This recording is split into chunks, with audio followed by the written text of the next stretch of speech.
Hello, আসসালামু আলাইকুম। Welcome back to my channel Tahmina cooking. তো আজ আমি আপনাদেরকে ঈদ স্পেশাল গরুর মাংসের গাটুলি কাবাব তৈরি করে দেখাবো। তো চলুন দেখে নিয়ে যাক এই কাবাবটা আমি কীভাবে বানিয়েছি। তো ভিডিওটাকে শুরুতে প্লিজ একটা লাইক দিয়ে ভিডিও শুরু করবেন। আর আমার চ্যানেলটা আপনি যারা সাবস্ক্রাইব করেন নাই, প্লিজ সাবস্ক্রাইব করে পাশে থাকা বেল আইকনে চাপ দিয়ে দেবেন। তাহলে পরবর্তী ভিডিও আপলোড দেওয়ার মতো পেয়ে যাবেন। আর যারা ইতিমধ্যে সাবস্ক্রাইব করেছেন তাদেরকে অসংখ্য ধন্যবাদ। তো কাটুলি কাবাব তৈরি করার জন্য এখানে আমি 400 গ্রাম পরিমাণে গরুর কিমা মাংস নিয়েছি। আর মাংসটা আমি বাজার থেকে এটা কিমা মাংস কিনে এনেছি। তো মাংসটা আমি একদম ভালোভাবে ধুয়ে পরিষ্কার করে আমি পানিটা ভালোভাবে জড়িয়ে নিয়েছি। এটাতে এক্সট্রা কোনো পানি নেই। এখন এখানে আমি আদা রসুন বাটা দিয়ে দিচ্ছি 2 চা চামচ পরিমাণে। তো আদা রসুন আমি একসাথে ব্লেন্ড করে নিয়েছি। সাথে এখানে আমি সিপি কাপ পরিমাণে পেঁয়াজটা আমি গ্রেট করে নিয়েছি। এখন আমি পেঁয়াজের রসটা চিপে তারপর আমি পেঁয়াজটা দিয়ে দিচ্ছি। তো অবশ্যই পেঁয়াজটার রসটা চিপে ফেলে তারপর পেঁয়াজটা দিতে হবে। সাথে এখানে আমি হাফ চা চামচ দিয়ে দিচ্ছি মরিচের গুঁড়ো, হাফ চা চামচ দিয়ে দিচ্ছি জিরার গুঁড়ো, হাফ চা চামচ দিয়ে দিচ্ছি গোলমরিচের গুঁড়ো, এখানে 1 চা চামচ দিয়ে দিচ্ছি গরম মশলার গুঁড়ো, 1 চা চামচ দিয়ে দিচ্ছি ধনিয়ার গুঁড়ো। এখন এখানে আমি কয়েকটা কাঁচামরিচ কুচানো আর কিছু ধনিয়া পাতা কুচানো দিয়ে দিচ্ছি।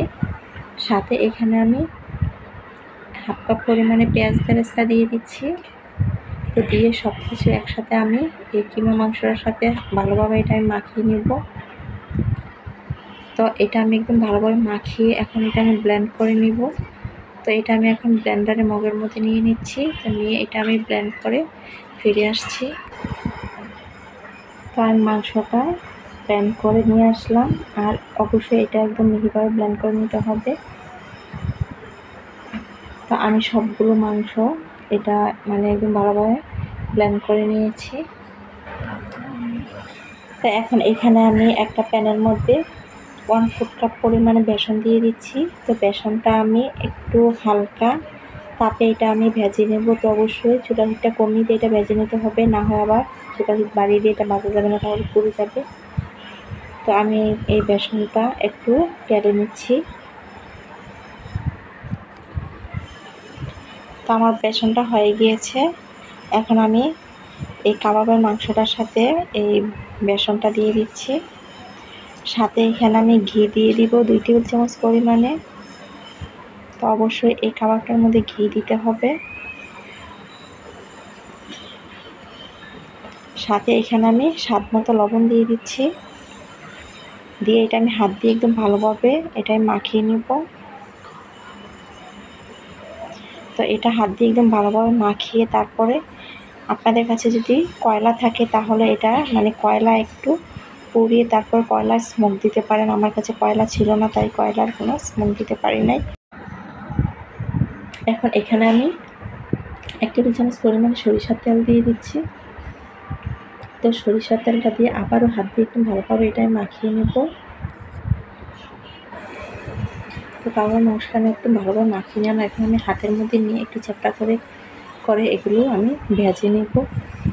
তো এইভাবে করে আমি সবগুলো এই ভেজে নেব। তো ভাজার জন্য আমি চুলা একটা প্যানের মধ্যে এখানে আমি অল্প পরিমাণে সরিষার তেল দিয়ে দিলাম। তো এখানে সরিষার তেল বেশি দেওয়ার প্রয়োজন নেই, অল্প তেলে এই কাবাবগুলো ভাজা যায়। তা আমি এখন একটা একটা করে এই কাবাব দিয়ে দিচ্ছি।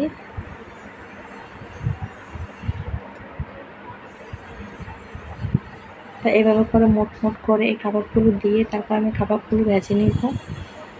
তা এখানে আমার কাবাবগুলো দেওয়া হয়ে গিয়েছে। এখন আমি চুলার হিটটা কিছুটা কমিয়ে দিয়ে ঢাকনা দিয়ে ডেকে এই কাবাবগুলো ভেজে নেব। তো যেহেতু এটা কাঁচা মাংস, এটা সেদ্ধ হতে একটু সময় লাগবে, তাই চুলার হিটটা কিছুটা কমিয়ে দিয়ে এটা একটু সময় নিয়ে এই কাবাবগুলো ভেজে নিতে হবে। অবশ্যই চুলার হিটটা বাড়িয়ে দিয়ে ভাজা যাবে না, একটু কমিয়ে দিয়ে ভাজতে হবে। আমি ঢাকনা দিয়ে ডেকে এটা আমি প্রায় 15 মিনিটের মতন অপেক্ষা করেছি। 15 মিনিট পরে এখন আমি ঢাকনাটা উঠিয়ে নিলাম। এখন আমি এই কাবাবগুলো উল্টিয়ে দিচ্ছি। তো উল্টিয়ে পাল্টে আমি কাবাবগুলো সুন্দর একটা কালার করে কাবাবগুলো আমি ভেজে নেব। তো আমি কাবাবগুলো উল্টিয়ে দিলাম। এখন আমি আবারও ঢাকনা দিয়ে ডেকে ওই পাশটা আমি ভালোভাবে হওয়াই নেব। তো আমি আবারও 15 মিনিটের জন্য অপেক্ষা করছি। তো 15 মিনিট পর আমি ঢাকনাটা উঠিয়ে নিচ্ছি।